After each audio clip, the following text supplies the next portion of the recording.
This is the premiere episode of Season 3, is thanks to you, the listener. I appreciate you and welcome you. My first guest is the wonderful Paige Chambers Rutsche, Resolute Artists Agency. My agent works so hard and has been such a guiding light and a source of strength throughout the global pandemic. And she also has some life experience in Ukraine, which she talks about in this episode. When we recorded this, Russia invaded Ukraine in February 2022, and now it's the end of May as I'm recording this intro. It's been a time in this world. I will get right to the interview, but I just want to offer everybody my thoughts and my wishes for peace, my wishes for everyone to have perfect health and to be safe in their homes, out in public, and in the world. So without further ado, here's the lovely, lovely Paige.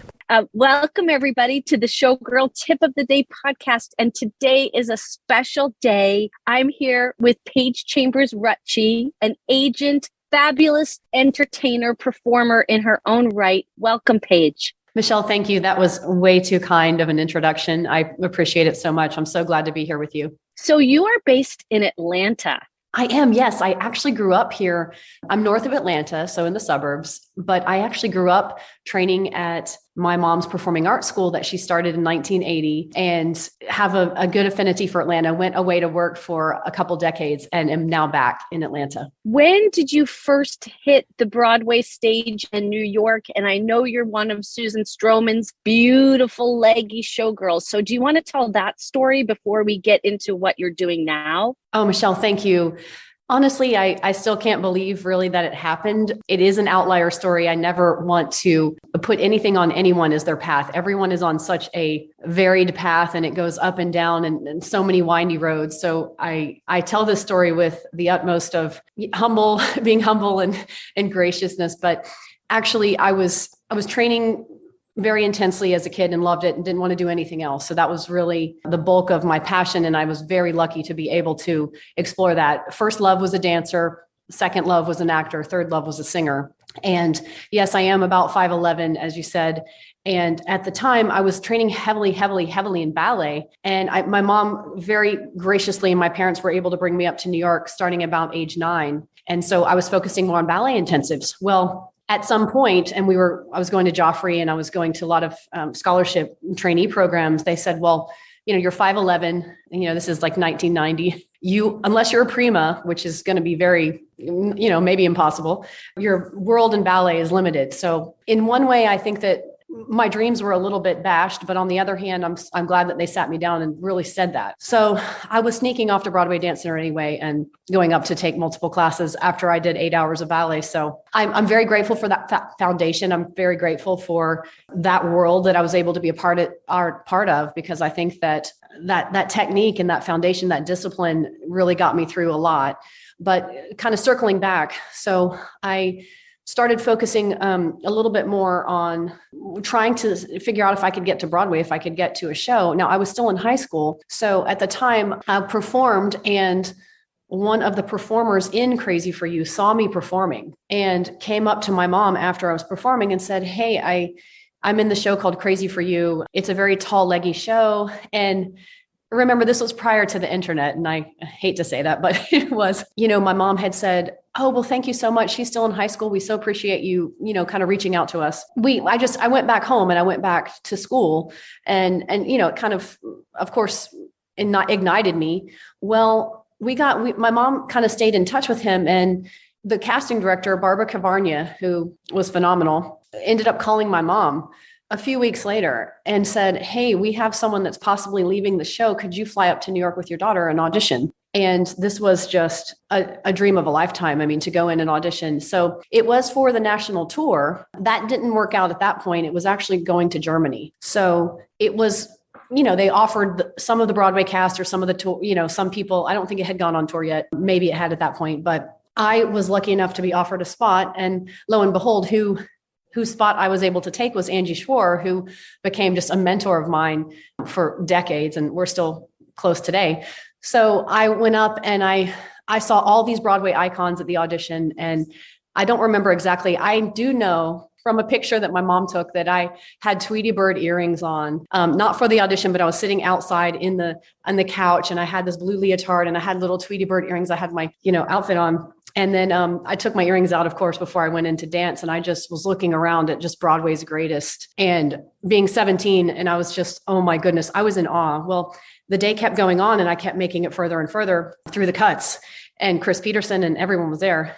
I remember just tapping and then singing, and then I kept going down to the end. And I was standing there just with a few girls at the very end of the day. And I don't remember those long, amazing, grueling 10-hour days. And so I was at an agent call and they said, thank you so much. It was so great to meet you.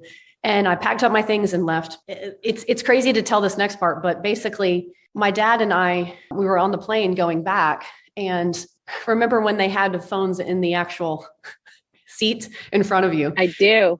So we were going back on the plane and my dad said, you need to call Barbara and thank her so much and just for an amazing experience. And so I was using the airplane phone and she said, wait, what are you doing? Why are you leaving? We need you to come to a costume fitting. So it was just, oh my goodness, we had no idea. I mean, we were green in that way. So because they said, thank you so much, you think, you don't know what's going to happen. Again, long story short, I feel that, yes, my talent was there, but it also really came down to, can you fit into these costumes that were already built and existing? And sometimes it comes down to that, as you know, and as we all know. So I ended up going in and I was nervous because I thought, oh my gosh, if I can fit into these costumes, I can get into the show. So your mind starts going, oh my gosh, do I not eat for 2 days? What do I need to do?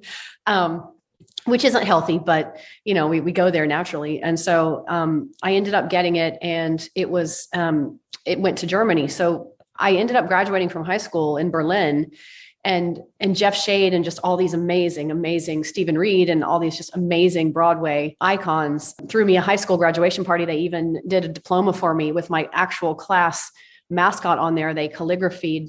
I'm not sure if that's a verb, but they used beautiful calligraphy to do the diploma for me and threw me a big party.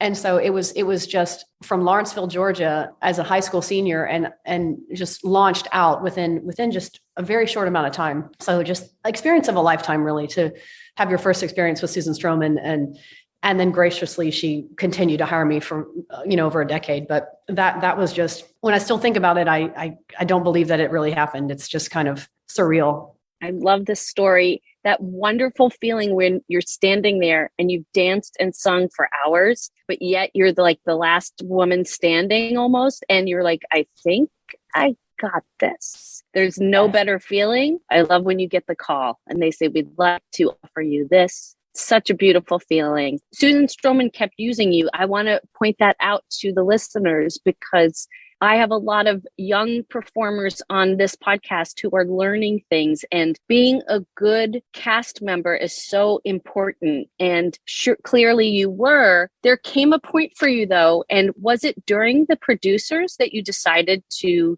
get your MBA and your degree in finance? You want to talk about that shift for everybody? Michelle, thank you. And it's a big shift over just a beautiful career and a beautiful journey. And a lot of things happened from that amazing time in Crazy for You to the producers on Broadway. So I was very, very lucky to be a part of the first national tour.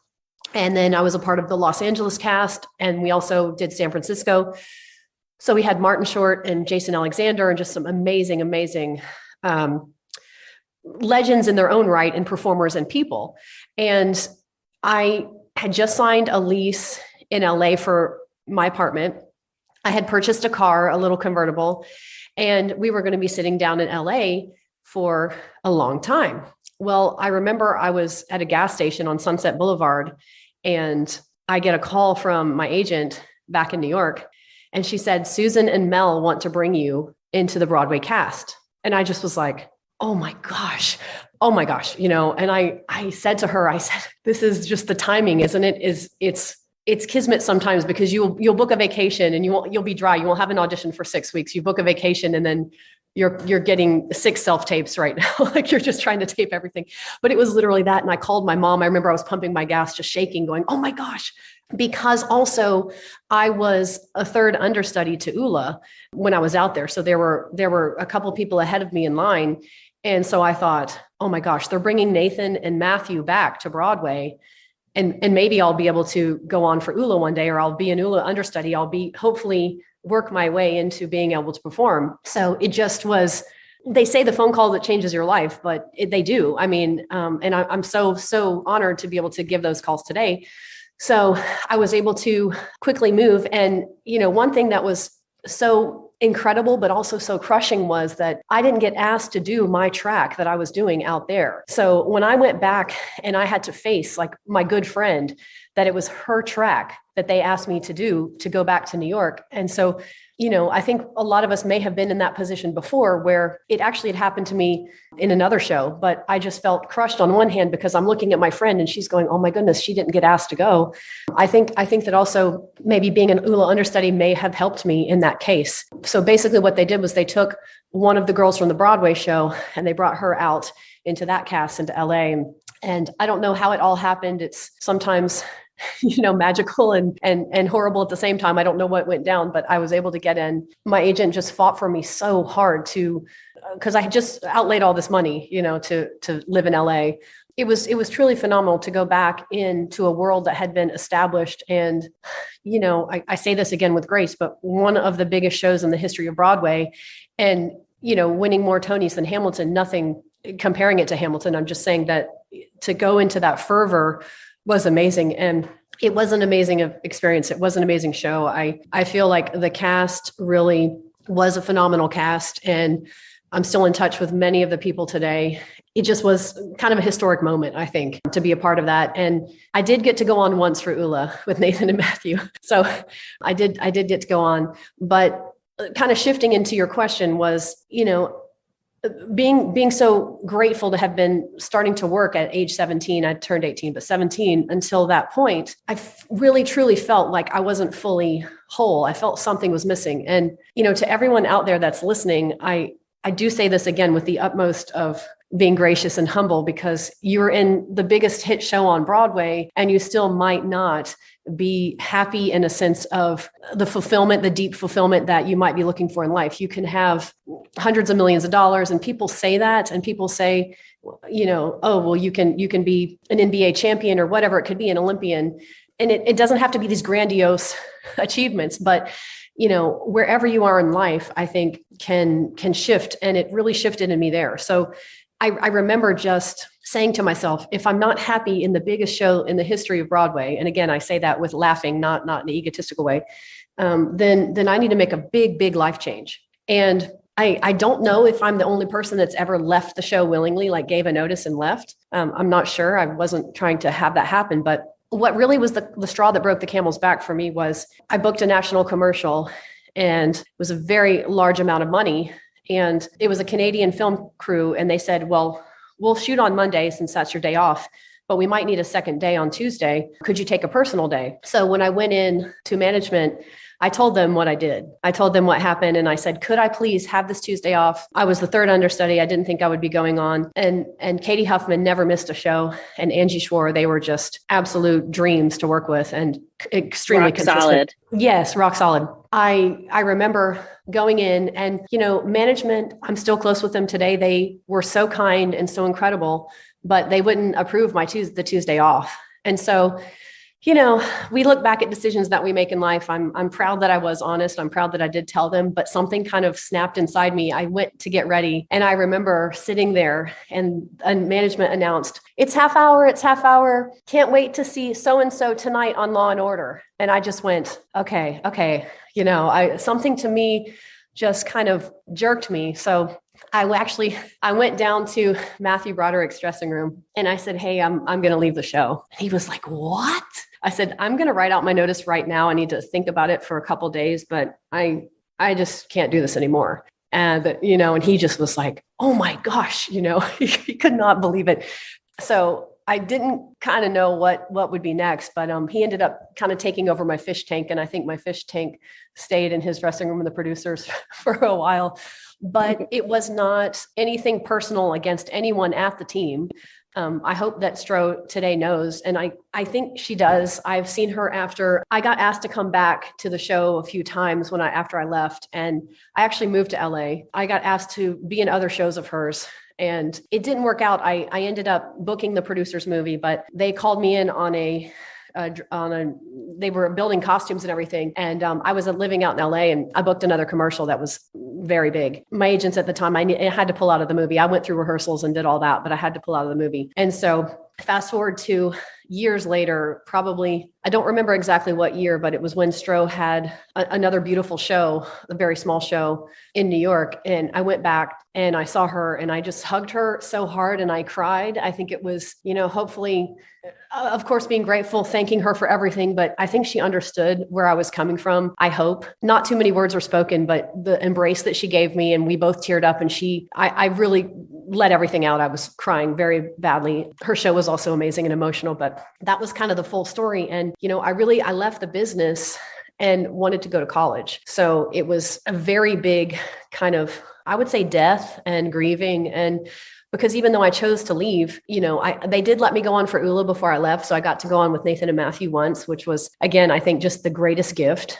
that I could be given. So I'm close with that team still to this day. So I just had such a big life shift, and everybody was going, why, what are you doing? You've got 15 more years left in you. And I just really had a big life shift. And so to get to the support, my agents and everybody were just like, oh my gosh, we support you, but this is, you're not injured. You're not working. You're not booking. You're not doing, it was just kind of, I don't think it was understood by many people. My parents definitely got it, and my close friends, of course. Yeah. So that was kind of I don't want to say epiphany, but just shifting was happening. And then the timing kind of built up. And then I just said, I'm leaving the show. I'm leaving New York. I'm moving to LA. But you followed your heart, and you have enough self-awareness to listen to your voice. And I think that is so important in an industry that will pull you every which way. And if you have your own boundaries, I think that is the only thing that matters. You wanted to do something and you listen to that voice.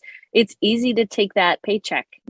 I think they call it the golden handcuffs when someone's in a show and you want to leave, but that check keeps coming in every Thursday and you're just like, well, a lot of friends who were in the long running chorus line stayed years longer than they maybe should have because of that golden handcuff situation. So you got your degrees. Multiple degrees, am I correct? Yes and no. So because I hadn't gone to undergrad, I had to, start there. So when I was in LA, I ended up going to Santa Monica College, which I think has about 40,000 students. So it's a pretty large community college, and it was affordable because, as you said, taking that paycheck and then going to absolutely nothing, was a big, life adjustment too, because you're used to that. You are being paid, you rely on it. So I started there, and one of my professors was a UCLA political science professor. And I think I took that discipline and that drive, like, hey, I'm going to be the student sitting in the front row, the annoying one, hopefully not too bad. But I was so passionate because I was paying for every cent of every class. So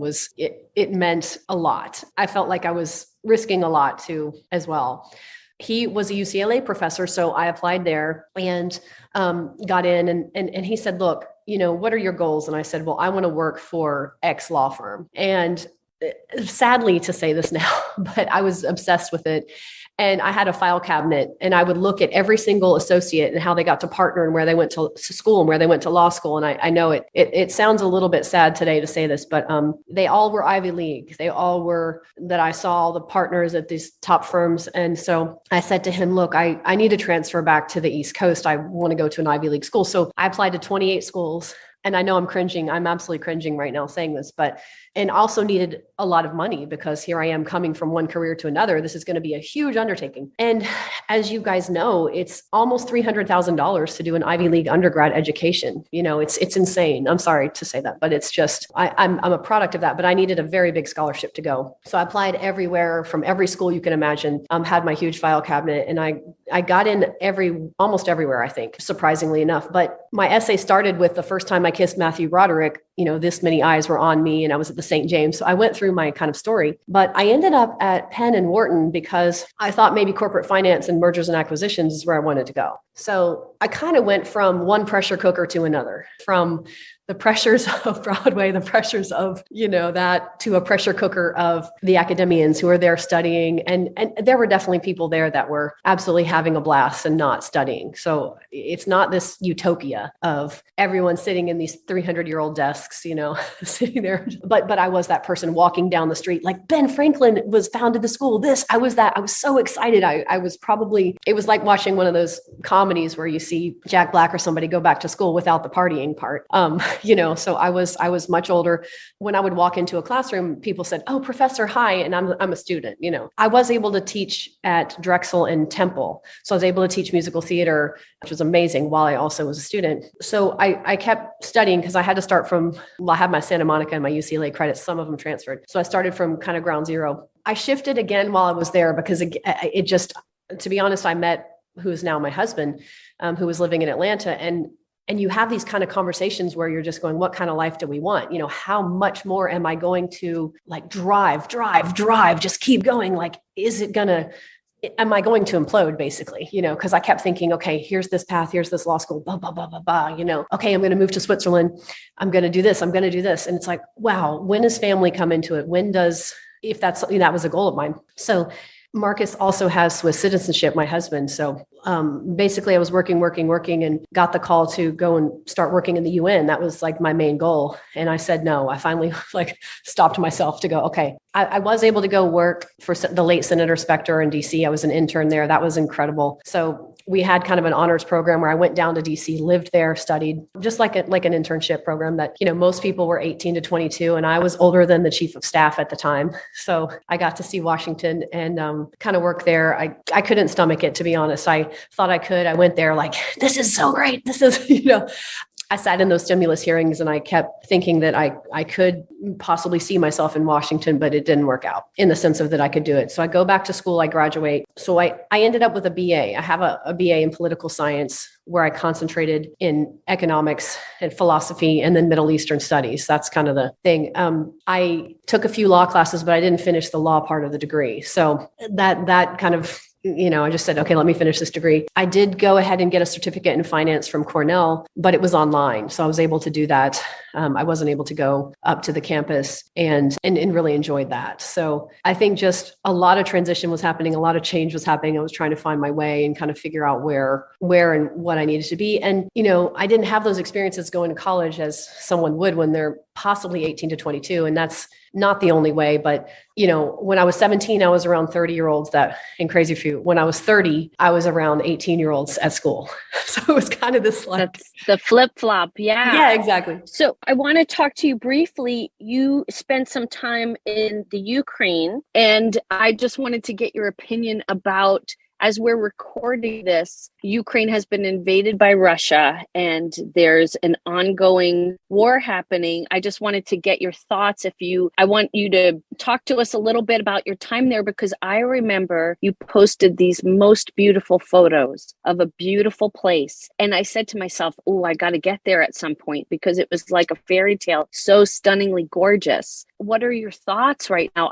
I'm so torn up about this that I honestly have to limit the amount of media I consume because I'm trying to function and I'm finding myself not able to do so if I just am watching all the television. And so what are your thoughts about this? Michelle, thank you so much. I feel exactly the same way. It's just I feel physically sick for them. I feel helpless. I feel like a lot of people probably do. And the connection to Ukraine was that my husband and I went on about a 12-year journey to try to have children. So various rounds of IVF and IUIs and different things to try to have kids. And, the kind of underlying issues were never told to us. And that can happen. And it's crushing. It's devastating because you're, especially when you're kind of this goals oriented person and you're this person that thinks, well, my body has gotten me to the highest levels, not to me, but, what the world considers some of the world, the highest levels on Broadway.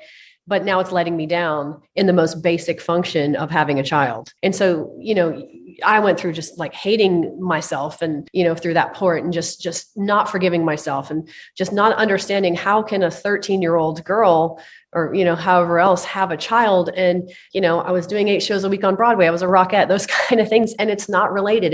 It's so unrelated. But that actually led us to Ukraine because we tried every avenue that we could here. And every doctor said there are no answers. There's your eggs are great. Your cervix is great. You don't have this. You don't have that. Your vitamin D is fine. Your stress levels are good at this point.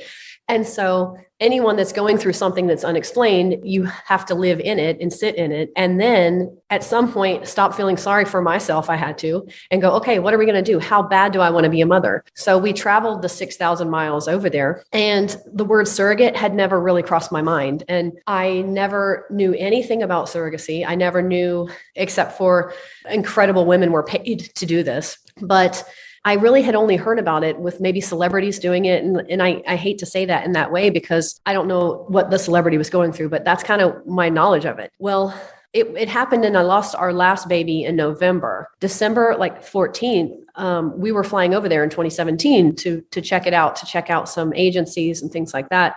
We wanted to see it in person. So we went on a beautiful whirlwind trip. Thank you for supporting seeing it, but the pictures and all of that. We went to Lviv, we went to Kiev, we went kind of all over those regions. So we took a train over. They're an incredible people, and what they're going through right now is just unbearable. It's unthinkable. It's, in Yemen, you've got a horrible situation as well. So I'm not saying it's the only situation in the world, but it's just absolutely horrific to think that a people, that has fought and lost so much. The people there are so strong and resilient and are so wanting the same things that everyone wants. You want some security and some safety and some peace. And if you look back at what Stalin has done, and, millions of people have been killed and massacred in Ukraine for decades. And getting through that while we were there, that first round, everything was just, oh, this is wonderful. And people were great to us and all of that because we were vacationing there. Then we were able to find an incredible angel, our surrogate, who I'm still in touch with. And I actually just talked to her yesterday. So the surrogates, I was very concerned to, wonder how they're treated because I think most countries that are emerging, into a democracy or into a republic, coming from a rule like that, there's going to be corruption. And I'm not saying there's not corruption in America. Of course there is. But, some things are done in ways that are very different culturally to what we feel. So I thought to myself, well, if we're paying this much for surrogacy, how do I even know if the surrogate's getting the money? I mean, there were so many questions. How are they treated? How is everything happening? So my concern was so much for her and her family. Our agency chose surrogates that had a child before, has gone through surrogacy before, and that were married. So they had a support system. But the sense of giving her a better life and giving her a life for her daughter that she could never afford a house or an apartment to buy, things like that prior to. And again, she did it before. So it's a very, very big class structure jump in how people live. So you could have a 5-course, just amazing dinner there for $20 US. And the standard of living there varies so much. I mean, we saw, from slum apartments to just people wearing Chanel every day and things like that. And so not on the level of when you go through the slums in India, but it's what the people have been through and what they're trying to come through is what I really felt was that they supported our ideals because they were trying to fight to get away from Putin. They were trying to fight to get away from just the Iron Hand, basically. And when you come in and you see the big Mother Russia statue, it is overwhelming. I mean, so when we came back in and we lived there that time, in the West, there was war going on. Our children were actually born in Odessa. And when the U.S. naval ships came in, this was 2018, we flew because there's not a U.S. embassy in Odessa. So our kids were born down south in Odessa. It's beautiful, almost beach resortish town, very, very beautiful. We flew up to Kiev, and that day there was a bombing on our street, actually. And that was 2018. And so I feel that I can never understand as far as being an American citizen. I just, to me, it's one of the greatest gifts. And I know we have our issues, we have our problems, but I would stand there at the embassy. I was trying to get out and, there's lines of people. And I did end up getting trapped there for several months and having issues with getting out with the kids. And when we packed our apartment up and we left to the airport to fly and they wouldn't let us leave, I had the first panic attack of my life. I mean, I will say it was full on. I passed out. When people have that kind of control over you, you lose your breath, you lose your way. I mean, I was absolutely hysterical. I mean, and my husband was trying to console me. I'm holding two babies that are just a few months old. And, we had moved out of our apartment. We sat in the airport and I just, I do think that I posted a status on Facebook that said denied, like we're stuck in the country. And then it just went into survival mode. It went to, I will do anything I can to get out, basically. And I feel, I don't want to ever compare it to war, because I was in a battle, but nothing like, my God, what they're going through. And I ended up getting back to, the State Department there. And, I walked in there, I was terrified because I thought, are they going to throw me into prison and I'll never see the kids again? Like, I did not know what was going to happen. And I said, look, here's all of this. And I had all the paperwork, and there were two people at a desk. It looked like a movie to me. I thought, well, now I'm not legal in their country because my visa had run out. They wouldn't let me leave. I really didn't know what was going to happen. It ended up that Australia ended up getting us out of the country and getting the babies emergency passports. But my mind, as these people are fleeing to Poland, I mean, that was my plan, because in Lviv, you can walk to Poland. And I had everyone helping us, from people in the White House trying to get us out. The U.S. Embassy basically said, there's nothing else we can do for you. They were on speed dial. They just said, just be careful. We need to keep in touch with you. We'll keep checking in on you. But you get to a point where you will fight. You will do anything. At first you're shocked and you're devastated and you're crying again. And then it's like, my God, you will fight. Just like these women and the people of Ukraine trying to get out, trying to save. They will do anything to save their kids. They will do anything. They will walk for miles and live down in the subways. And I feel the same way as you, Michelle, because it's so intensely hard to watch. I feel like I'm trying to take in. And my friends that are going through the surrogacy journey, some of their embryos have been destroyed. And you see, for someone to go on the surrogacy journey in this manner, most of the time they have been through every single thing you can imagine. And I met people there that had been 5 or 6 journeys. It's not, carrying a child is just a miracle in any way. And anything can happen to the healthiest of babies, the healthiest of people. And to put yourself there and to try to go through it. The other issue is that a lot of countries, surrogacy is illegal in their countries. So we chose Ukraine because my name's on the birth certificate and my husband's, so some of the people like in the UK will have to take their babies back that they're related to and adopt them because they were born either in another country or, they might have used a donor egg or whatnot. But and then I think of all my friends too, who are gay or lesbian that are also trying to go through this. And some countries do not allow that at all. It's illegal there. So there are so many levels to having children and trying to get them into the world. And I just can't believe that it's happening on one hand. When I wrote the agency director probably 4 weeks ago, and I said, hey, we are terrified for you over here. Do you think anything's going to happen? They're like, oh no, Putin is always threatening. Nothing's going to happen. We'll be fine. And so that's when I started writing them saying, I will sponsor you on a tourist visa. If you need to come here, please come. I will get you to America however we can. They gave us our children, our gift of life, and I know that our surrogate has gotten safely to Germany. And I messaged her saying, look, as soon as you get there, I will wire you money. And she never said a word. She never, ever has asked us for $1 since the kids have been born. She's never asked for a thing at all. And I didn't hear from her. She was in a camp for about 11 days with her daughter. Didn't hear from her. And friends of mine too are reaching out. And I know you reached out as well, Michelle. Thank you. And just the terror that they feel, I cannot even grasp, but the fighting resilience that they have, that they've already been through and they will continue to go through, is absolutely amazing. I mean, it's not the right word, but it's incredible. I really pray that this situation resolves very quickly and peacefully. Your story is incredible. And the fact that you made it out with your beautiful kids is just, after hearing this, like, show business doesn't seem it doesn't seem all that like vital. Like, did you get a call back? Yes, no, you know what I mean? I love what we do as a job, but there's such bigger universal things like being able to be free, being able to be safe. And I'm going to continue to do whatever I can.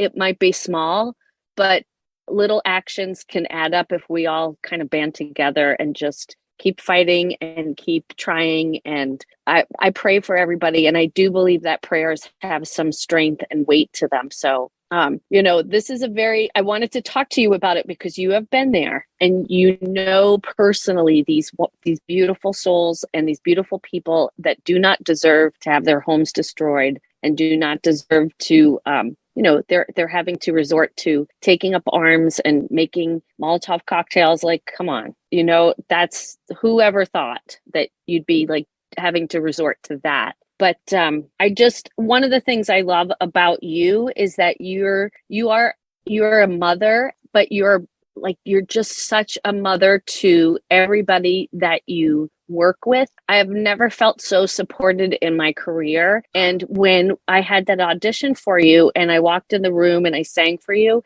I just was so hoping that you would want to work with me too, because I was like, I'm in the next phase of my life. I'm not the 20-year-old with big hair anymore who can just like tip in high heels and get the gig. But I feel like I do have something to offer. And the fact that you recognize that is so important to me. But what makes you choose a client to work with? What are your criteria for working with people? Michelle, that is so kind to say. And I am so honored because when you submitted in, I was just like, I want you. I mean, you didn't even have to sing for me. And I was just like, I'm so honored that you were even reaching out and submitting to me. And so you didn't even have to sing for me, to be honest.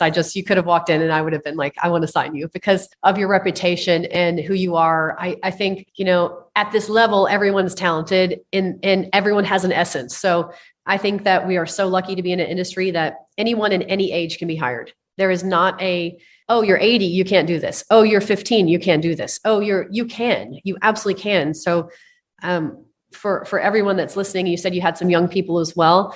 Just know that there is no you. And it sounds so cliche, but that's what we look for, or I look for. I can't speak for other agents, but when people are submitting and artists are submitting to me, I look for, are they giving their essence of who they are? And does it fit enough in with kind of what our roster is and where we are? So, if we just signed 15 amazing dancers who sing, and then the next day or the next few weeks, so many dancers who sing submit, I'm going to need to pass on them because I'm getting these new artists in and I am building the relationship and trying to get them, work and get the relationships with the teams. So sometimes it's timing and it's not that you are not talented or you look a certain way or anything like that. I love very proactive clients. And Michelle, thank you for saying that, because I think that my teaching and directing and choreographing kind of comes in a little bit too much probably too, because there are so many things that I wish that I could tell our clients that I don't even have the answers to because of X, Y, or Z. And it's so hard because when I was on the other side, as you said before, when I was an artist, I didn't know why my agent was submitting for X, Y, and Z. You get this random audition. You're like, oh my goodness, what's happening? And then you might not hear from them for weeks and then you don't get feedback. These things are the same things that I face. I'm trying to hustle every single day for my artists. And I will watch a tape and I will weep. I will literally weep and go, this is the person. This is the person. And I am so passionate and on fire. And sometimes my husband's like, you got to just calm down, but I'm that passionate. And then they don't get through. And I'm just like, I'm going, why? I'm literally going, why? The same way as I did when I was an artist. And I really, truly believe that I don't like to give a percent, but maybe 98% of casting directors, maybe more, truly, truly, truly want to hire you. They want the artist to be a fit and they care about artists. They truly do. They care about artists. And I think that it's a time now where they're giving more opportunity because they can watch more tapes. So when we went in the room, and maybe they had 20 slots, available. Now they might be able to watch 60 to 70 tapes for that same role. I still think we need to do more with diversity inclusion. That's another conversation. So we have still far to go, but I think casting directors are doing more than they ever have. And the physical time that they do not have to write back. So numbers I'm seeing, and again, I can only speak for my agency, is that anywhere between 2,000 and 5,000 submissions are being submitted for one role. Yep. And then sometimes between 20 and 60 artists are taping for that role. So the fact that they cannot write those 2,000, 3,000 people feedback back is part of the industry. And I know that it is, as an artist, so hard, because I would go to those auditions, and I obviously didn't self-tape.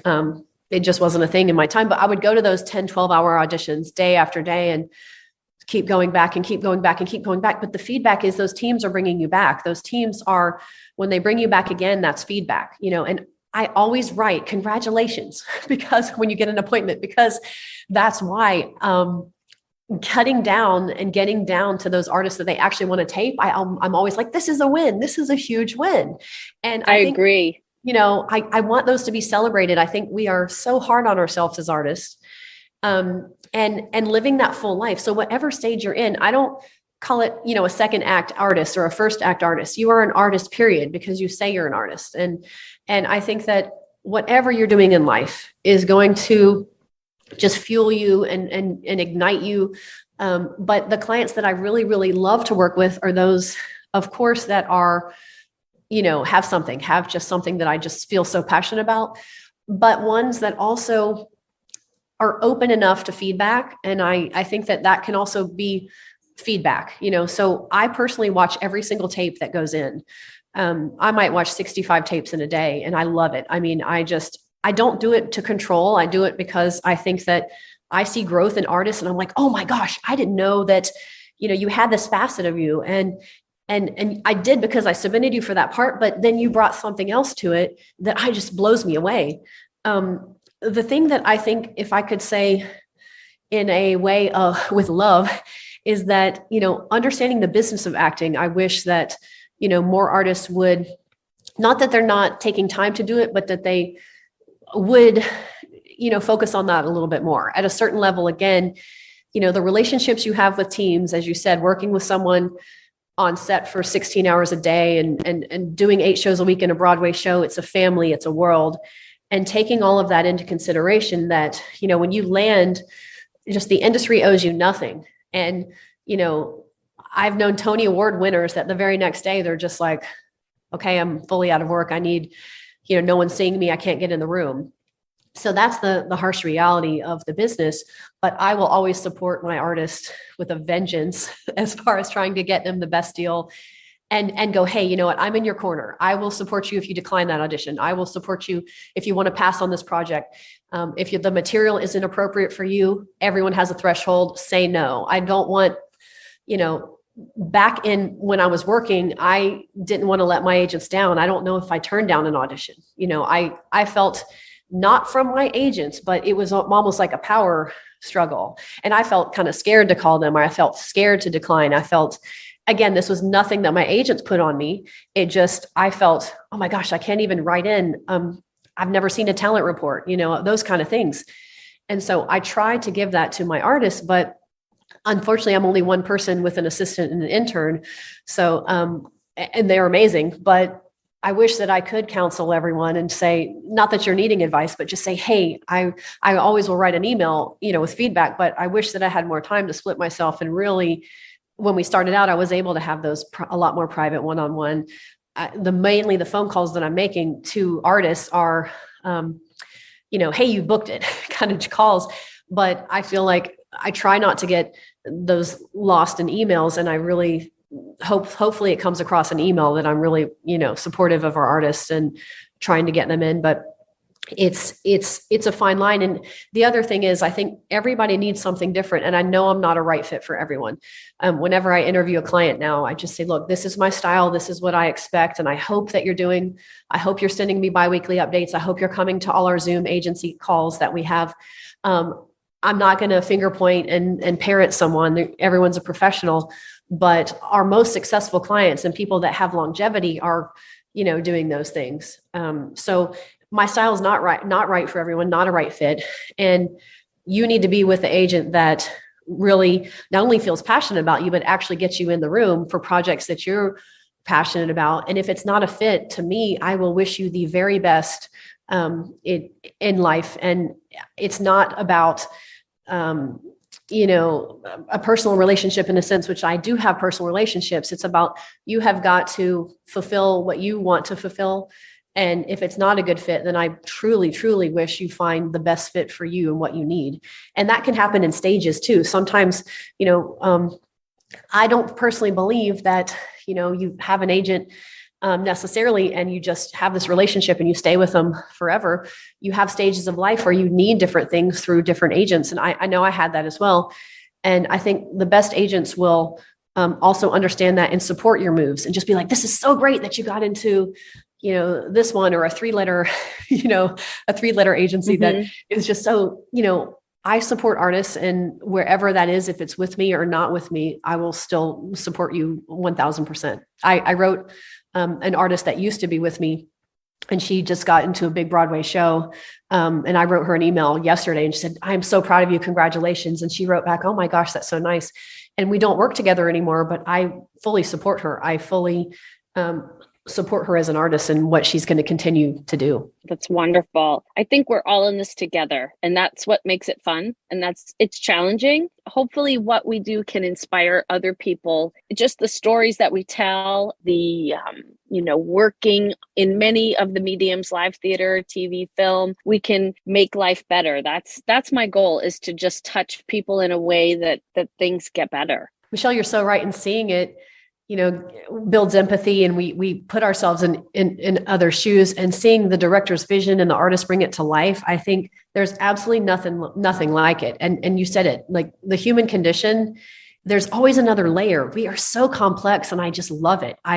I'll see movies and I watch so much content, and I'm just like, wow, I haven't thought about it from that perspective. Or just the shedding light and the shedding of the layers and just the growing is incredible that we're able to be a part of it. And, you're able to explore as an artist, but then when we view it and we take it in and we experience it, it's just, there's nothing like art to me. There's absolutely nothing like it. Thank you for coming on. You have inspired all of us. I'm thrilled to just talk with you, and I just appreciate you so much. I'm so grateful to know you and to work with you. Michelle, I cannot thank you enough. And viewers, I apologize if I don't like talking about myself. I wish all of you the very best and whatever you're doing. And I think too, just remember that whatever your ideas are, it can happen anywhere. You don't need to land in New York to do theater. You don't need to land in LA just to do, things. So, my story is different, as each of yours are, but I just want you to know with an open heart that you can work really from anywhere in any market, and don't let it discourage you.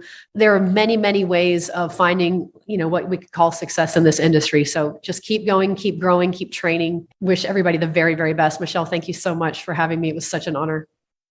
I'm so grateful for that interview. That really bolstered my spirits, inspired me. I hope it inspired you.